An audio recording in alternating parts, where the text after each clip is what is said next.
오랜만입니다. 네, 오랜만에. 얼굴이 좋아졌어요. 감사합니다.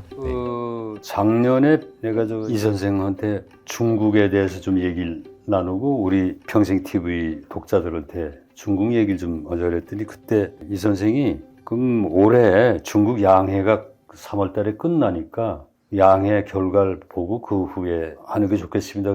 그래서 오늘 잡은 거거든요. 우선 그 양해가 뭐고 양해 결과에서 우리가 꼭 알아둬야 될 게 뭔지 그거로 시작을 했으면 좋겠네요.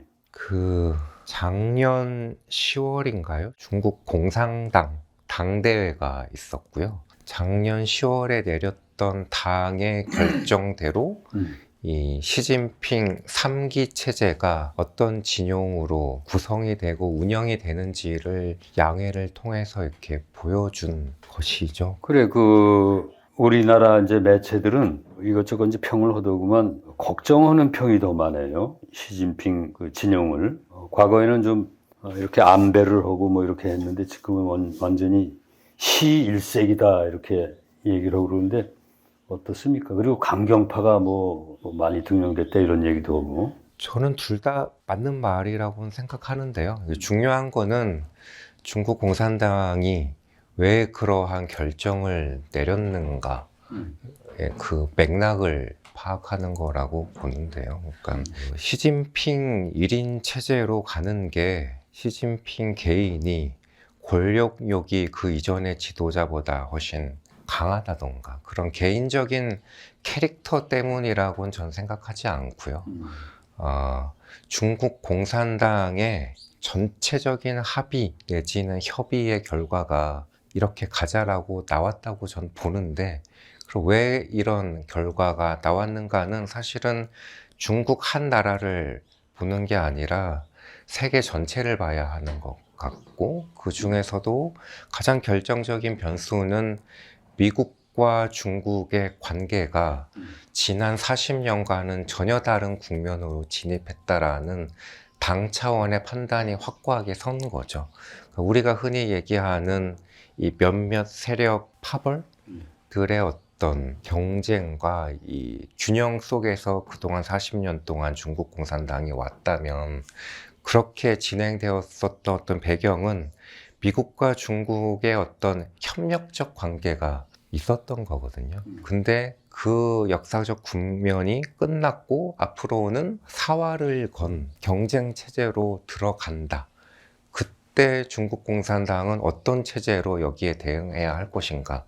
에서는 시진핑이라고 하는 개인의 능력보다는 그 내부적인 어떤 권력 비용을 최소화하고 미국과의 체제 경쟁에서 반드시 승리할 수 있는 체제로 이행해야 한다라고 하는데 저는 당과 국가 차원에서의 합의와 판단과 결정이 내려졌다라고 봐야 하는 것 같아요. 하여튼 그래도 과거에 이제 등소평 등이 이를테면 이제 집단 지도 체제 그게 훨씬 더 우스운 게 아니냐. 혼자 이렇게 하는 거는 역시 그 오류를 범하거나 오류를 시정할 그런 게 좀 부족할 거고 더군다나 이제 바로 옆에 나라니까 한반도 문제에 있어서 괜히 서해 문제라든지 칠광구 대륙부 문제라든지 이런 거로 바다 문제로 이 얘기가 나쁘게 될 가능성도 있고 기본적으로 이제 미국과 중국 간에 과거는 이제 뭐 협력적 경쟁이라고 그러면 지금은 거의 뭐 체제 경쟁으로 완전히 죽기 아니면 살기 비슷하게 이런 걸 다 합쳐서 그쪽 내부의 내재적 요구 또는 그런 판단에 의해서 이런 게 된 그 측면을 좀 보자라는 말씀. 난 그건 좋다고 보고. 그러나 이제 이렇게 걱정하는 사람들 그것도 또 잘 봐야 될 것 같아요. 그런 측면도. 당연히 그렇겠죠. 근데 중국 공산당의 판단은 지금은 그런 다양한 견해를 이렇게 폭넓게 수용을 하고 다양한 세력들이 당 내에서 경합하면서 할 수 있을 만큼의 한가한 시점이 아니라는 단호한 판단을 내린 거라고 저는 보고요. 그게 사실은 중국 사회 내부에서의 통제 강화로도 나오고 있죠. 개혁개방 이후 40년 동안 성장해 왔던 이 다양한 이 영역에서의 기업들도 이렇게 매우 강력하게 통제에 들어가고 있잖아요. 그러니까 뭐 잘 아시는 알리바바 이런 기업에도 지금은 당 조직들이 다 들어가 있다고 하더라고요. 그러니까 그거는 국가의 전체 자원들, 그러니까 자본과 뭐 앞으로는 테크놀로지와 금융, 파이낸스 등등등 이 모든 자원을 미국과 경쟁에서 살아남는데 총동원해야 한다. 그쪽으로 5년, 10년은 가겠다라는 거를 보여준 거라고 봅니다.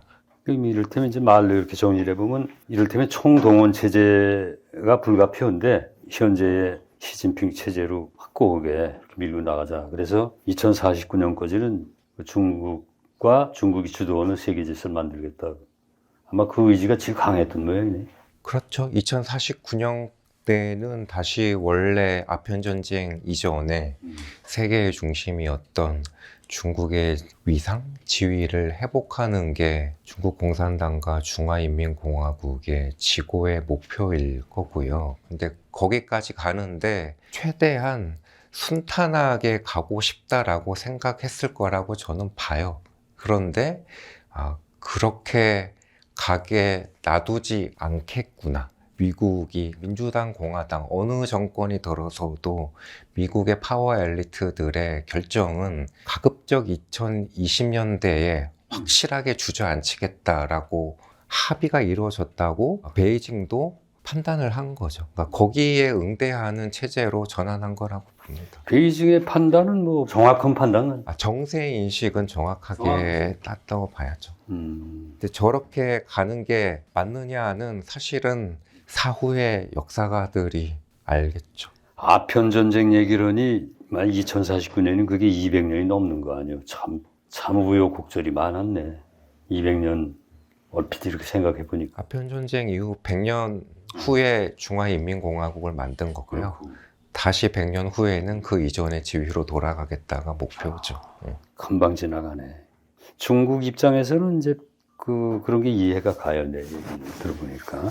그런데 이제 우리는 미국과 중국, 바다와 대륙, 거기다 이제 또 갈라져 있으니까 우리가 말하기는 쉽지만 참 실제로 움직이는 게 어려운데 정말 현명하게 이걸 헤쳐나가야 될 텐데 어떻게 하는 게 좋아요? 진짜 걱정이 될 때가 많아요. 제가 대답할 수 있는 차원의 얘기가 아닌 것 같긴 한데요.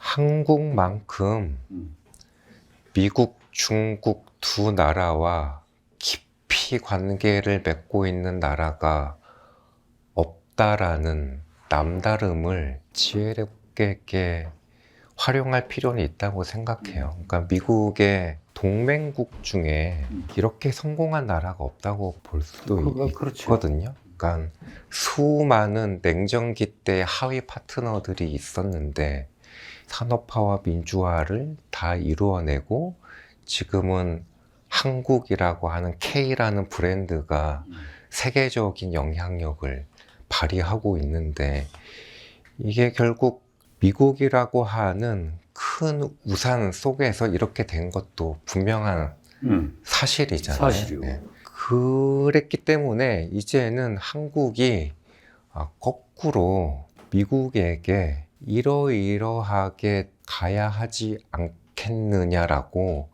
제안할 수 있을 만큼의 나라가 되었다고 생각해요. 2021년도에 뭐 공식적으로 선진국이라고 인정을 받기도 했었고, 선진국은 우리나라만 생각하는 나라가 아닌 거잖아요. 선진국은 세계 전체를 경영할 수 있는 역량을 발휘하는 나라가 선진국이라고 하면 한미동맹이라는 걸 통해서 앞으로 무엇을 추구할 것인가. 20세기에는 뭐 북한의 침략을 막는다던가 뭐 공산주의와의 체제 경쟁에서 승리한다던가 근데 그건 다 옛날 얘기인 거고 21세기에 인류가 풀어야 할 가장 중요한 문제가 뭔지 그거를 해결하는 최고의 파트너로서의 한미 관계를 진화시키자. 저는 이렇게 충분히 해 나갈 수 있는 나라가 됐다고 보고요. 이제는 선진국답게 이니셔티브를 쥐고 한미 동맹의 미래지향적 비전을 제시할 수 있어야 한다는 생각을 전 많이 하고 있고요. 다른 하나는 중국과도 아주 오래된 이 동양 문명을 이렇게 공유했던 이 이웃나라로서 중화인민공화국이 세계에서 가장 큰 나라로 어떻게 새로운 문명을 구현해 나갈 것인가. 그러니까 장기적으로 경제 규모가 중국이 미국보다 커지는 건 당연한 미래라고 생각해요. 그리고 그거는 그렇게 대단한 것도 아니에요.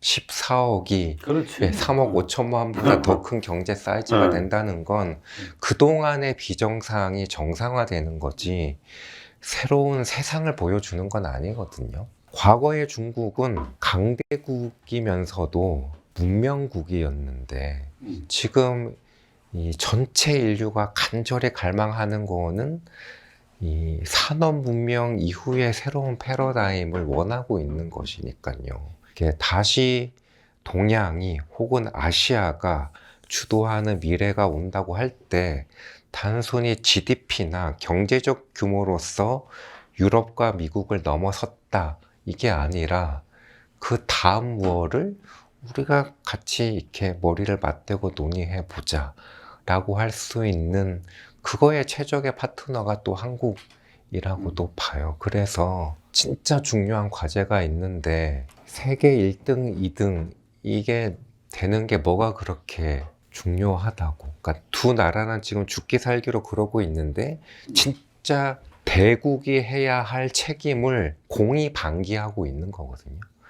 그거를 일깨워주고 설득해 가고 진짜 필요한 일에 두 나라를 이렇게 테이블에 앉히는 것? 그런 역할은 한국만이 할 수 있는 것 같다라는 생각을 하고 있습니다. 한국이 거기에 최적의 경험과 위치인 것 같네. 그리고 한국은 그 일을 스스로 자임해서 맡아서 주도적으로 해나가지 않으면 어마어마한 시련에 직면하겠죠. 그렇겠지. 네. 난 이 선생의 견해에 적극적으로 동의를 하고 동조하는데 그런 걸 하기 위해서 이제 우리 스스로가 자기를 잘 들여다봐야 되는데 요새 보면 좀 걱정이 많이 돼. 이렇게 갈라져가지고 작은 거 가지고 지금 사실은 대전환을 해야만 된다 그러는데 대전환을 말로는 하는데 그 되게 소전환적 생각을 많이 가지고 걱정이야. 이런 우리의 고민이 좀 더 많은 사람들하고 얘기를 해서 우리의 길을 잘 가면서 그다음에 세계도 진짜 진보할 수 있는 특히 이제 중국과 미국이 자기 몫을 잘 하도록 이렇게 하는데 그건 우리가 상당히 좋은 역할을 할 수 있을 거라고는 생각이 드는데 지금 현실로 보면 또 자꾸 그렇지 않은 요소가 너무 이렇게 불거지니까 좀 걱정이네. 그러한 일을 해야겠다고 판단을 하고 결심을 하고 자임하는 세력이 아직은 없는 거죠.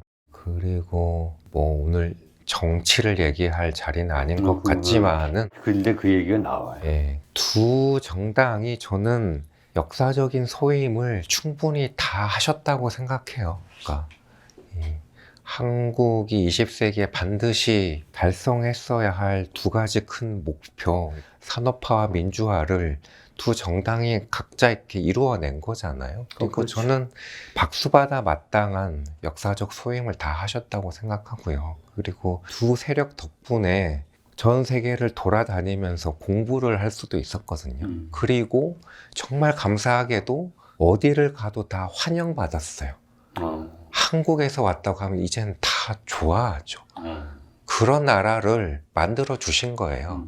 그러면 이제는 그런 나라에 맞는 정치를 할 단계가 온 것 같아요. 그리고 그거는 우리나라 차원의 정치가 저는 아닌 것 같아요. 이 20세기에 선진국이라고 하는 나라들이 한 거 보면 미국도 그렇고 뭐 소련도 그랬고 영국, 프랑스가 했던 거는 전 인류와 전 세계에 대한 메시지, 비전 이런 게 분명히 있었던 거거든요. 근데 한국은 이제 그 일을 할 단계에 도달을 했고 그 고민을 본격적으로 해야 할 단계인 것 같다. 그렇게 생각하고 있습니다.